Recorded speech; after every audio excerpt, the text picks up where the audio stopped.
쥐젖을 보면 이 피부 겉에 말랑말랑하게 조그맣게 튀어나와 있잖아요. 이 부위에 밀가루를 식초에 개어서 톡 붙이게 되면 이 쥐젖이 톡.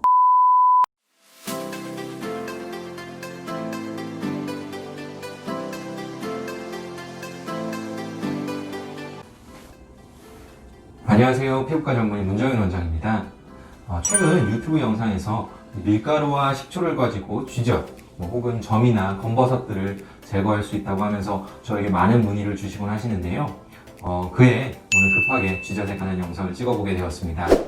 사실 쥐젖이라고 하면 굉장히 흔한 질환이죠. 저도 목에 여기 생겨서 한번 제거를 한 적이 있는데요. 별건 아니지만 막상 생기고 나면은 굉장히 신경 쓰이기 마련이고 또 미용적으로도 보기 싫기 때문에 제거하게 되는 경우가 많습니다. 과연 이 쥐젖이라는 질환은 어떤 질환일까요? 그리고 어떻게 치료하는 것이 맞는 방법일까요? 집에서 밀가루와 식초를 가지고 제거할 수 있는 것이 사실일까요?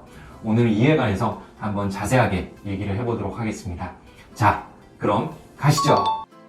쥐젖은 연성 섬유종, 영어로는 아크로코돈, 파이브로 에피텔리알 포립, 그리고 스킨탭이라고 부르는 피부 질환인데요. 마치 쌀알 크기 혹은 그보다 작은 크기로 이 피부에 대롱대롱 매달려 있는 것이 특징입니다. 일반적으로 증상이 없고 무해하기 때문에 지켜보는 경우도 많죠. 만져보면 말랑말랑한데요. 이 현미경으로 조직을 들여다보면 피부 표피를 구성하는 각질 형성 세포 그리고 콜라겐 섬유들이 증식해서 생긴 양성 종양임을 알 수 있습니다. 쥐젖은 피부암으로 진행되는 것도 아니고 어떤 위험한 피부 질환도 아니기 때문에 생긴다고 해서 특별히 걱정할 필요는 없겠고요. 꼭 치료가 필요한 것도 아닙니다. 쥐젖이 생기는 이유는 명확하지는 않지만 대체로 지속적으로 마찰이 일어나는 부위에 잘 생긴다고 되어 있습니다. 대표적으로 겨드랑이나 목, 사타구니와 같은 부위들 말이죠. 이러한 부위는 피부가 접히면서 쓸리는 부위이기 때문에 마찰이 잘 생기기 마련인데요. 또 나이가 너무 많거나 아니면 체중이 많이 나가는 경우에는 이러한 쥐젖이 잘 생기게 되는데요. 특히 과체중인 경우에는 이 피부가 접히는 부위의 마찰이 더 심해질 수밖에 없기 때문에 잘 생길 수밖에 없습니다. 그 외에도 임신이나 당뇨, HPV 감염 등의 연관성이 보고되어 있는데 이러한 명확한 이유가 없이 생기는 경우도 많습니다. 만약 비만에 의해서 쥐젖이 생기는 경우에는 체중 감량을 하면 재발 방지에 도움이 된다는 보고도 있습니다. 아주 드물게 자연 소실이 되는 경우가 보고되어 있지만 대부분의 경우 한번 생기면 저절로 없어지지는 않습니다. 그렇다고 해서 치료를 안 한다고 해서 번지는 것은 아닙니다. 새로운 병변이 생기는 경우는 흔하지만 이것이 원래 있던 병변이 옮겨가거나 아니면 번져서 생기는 것은 아니고요. 그냥 새로운 부위에 새로운 병변이 생기는 것입니다. 다른 사람에게 옮기는 것도 아니기 때문에 크게 걱정하지 않으셔도 괜찮습니다. 제일 중요한 방법이죠. 쥐젖을 어떻게 치료를 해야 될까요? 쥐젖을 치료하는 것은 그렇게 어렵지는 않은데요. 이 튀어나온 부위를 살짝 깎거나 태워서 제거를 하게 됩니다. 가장 대표적인 방법으로는 CO2 레이저 혹은 어뷸라드 레이저를 활용한 방법이 있는데요. 이러한 레이저를 이용하게 되면 튀어나온 부위만을 선택적으로 정교하게 깎아낼 수가 있기 때문에 아주 효과적으로 안전하게 쥐젖을 제거할 수 있습니다. 보통 치료하고자 하는 부위에 마취 연고를 한 30분 정도 바르고 마취를 충분히 한 다음에 레이저를 통해서 쥐젖을 제거하게 되고요. 제거된 부위는 피부 재생을 위해서 듀오던과 같은 재생 테이프를 붙이게 됩니다. 제거는 어렵진 않지만 일종의 피부에 얕은 상처가 생기는 것이기 때문에 2차 감염이나 색소 침착을 예방하기 위해서 듀오던과 같은 재생 테이프를 일주일 정도 붙이는 것을 권장합니다.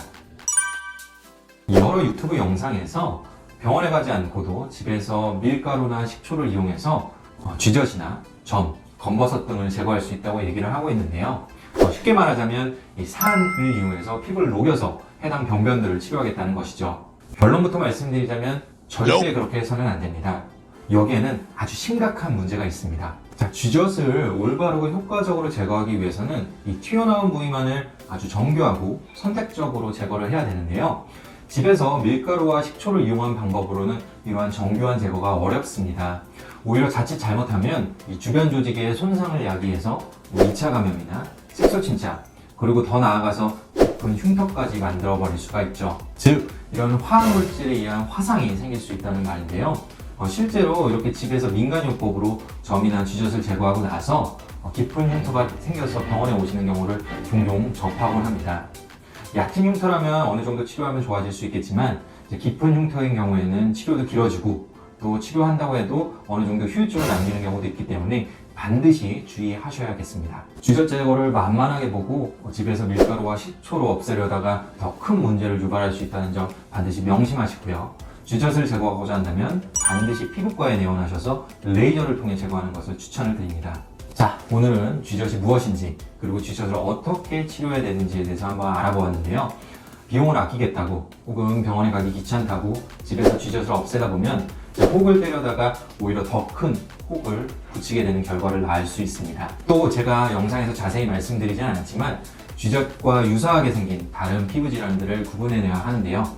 따라서 내가 쥐젖 때문에 고민이라면 그리고 쥐젖을 치료하고 싶다면 반드시 피부과에 내원하셔서 정확한 진찰 그리고 정확한 치료를 받기를 추천드립니다. 지금까지 피부왕 정윤의 문정윤 원장이었습니다. 감사합니다.